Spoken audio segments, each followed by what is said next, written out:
ஹாய்ங்க, எல்லாம் எப்படி இருக்கீங்க? நல்லா இருப்பீங்கன்னு நம்புகிறேன். இன்றைக்கி நம்ம வீட்டில் வரகரிசி பிரேக்ஃபாஸ்ட்டுக்கு வந்து வெயிட் லாஸ் பண்ணுறவங்க இது எல்லாமே இந்த கஞ்சி குடிக்கிறதுக்கு பயப்படவே வேண்டியதில்லை.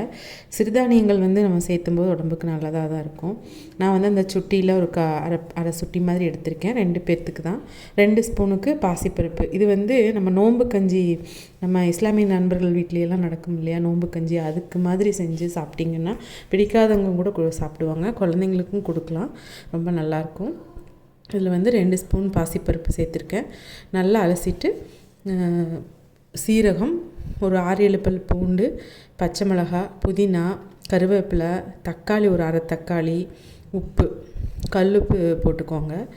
இந்த மாதிரி பச்சை மிளகா வந்து இது எல்லாத்தையுமே வந்து இதெல்லாமே இல்லாமல் நீங்கள் வந்து வெறும் வரகரிசி மட்டும் போட்டும் செய்யலாம். ஆனால் நமக்கு வந்து அந்த டேஸ்ட்டு நம்ம இதுதான் நாக்குகள்லாம் வந்து கொஞ்சம் ருசி கண்டு பழகிருக்குமே, நீண்ட நாக்குகளாகிடுச்சே.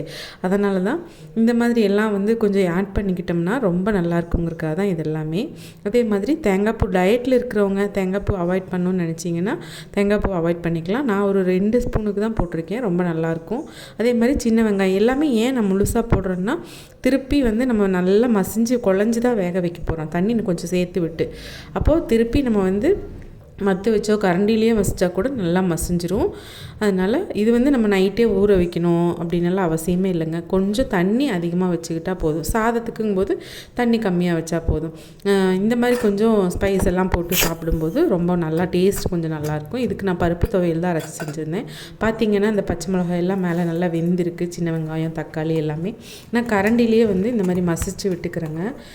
இது வந்து நிறைய பேர்த்துக்கு பெரியவங்களோடது தான், இது உடம்பு சரியில்லாதவங்க தான், அந்த மாதிரியெல்லாம் இல்லாமல் இப்போல்லாம் மில்லட்ஸ் எடுத்துக்கிறது கொஞ்சம் நமக்கு அதிகமாக சேர்த்துக்கிட்டு தான் இருக்கோம். ஏன்னா அந்தளவுக்கு நம்மளுக்கு கொஞ்சம் அவேர்னஸ் அதிகமாகிடுச்சு. ஹெல்த் வைஸு எல்லாருமே கொஞ்சம் பயப்பட ஆரம்பிச்சிட்டோம். அதனால் வந்து சாப்பிட்றோம். இது வந்து நம்ம சோள அந்த நார்மல் மக்காச்சோளம் கிடையாது, வெள்ளை சோளம் இருக்கும் இல்லையா, அந்த சோளம், கம்பு, ராகி, திணை, வரகு, குதிரைவாலி, மாப்பிள்ளை சம்பா, கருப்பு கவுனி, இந்த மாதிரி அரிசிகள் எல்லாம் வந்து பாரம்பரிய அரிசிகளாக இந்த உங்களுக்கு இயற்கை விவசாயிகள் கிட்ட நிறையாவே கிடைக்கும். இப்போ நிறைய ஆர்கானிக் ஸ்டோர்ஸ் நிறையா வந்துருச்சு. அதில் யார் நல்லா இருக்காங்களோ அந்த மாதிரி வாங்கிக்கிங்க. அமேசான் மற்ற மாதிரி எல்லா இடத்துலையும் கொஞ்சம் காஸ்ட் அதிகமாக தான் இருந்தாலும் கொஞ்சம் நல்லாவும் கிடைக்கிது. உங்களுக்கு எங்கே கரெக்டாக இருக்குமோ அந்த இடத்துல வாங்கிக்கோங்க. இது வந்து நம்ம வந்து சுத்தப்படுத்தியே தான் வச்சுருக்காங்க.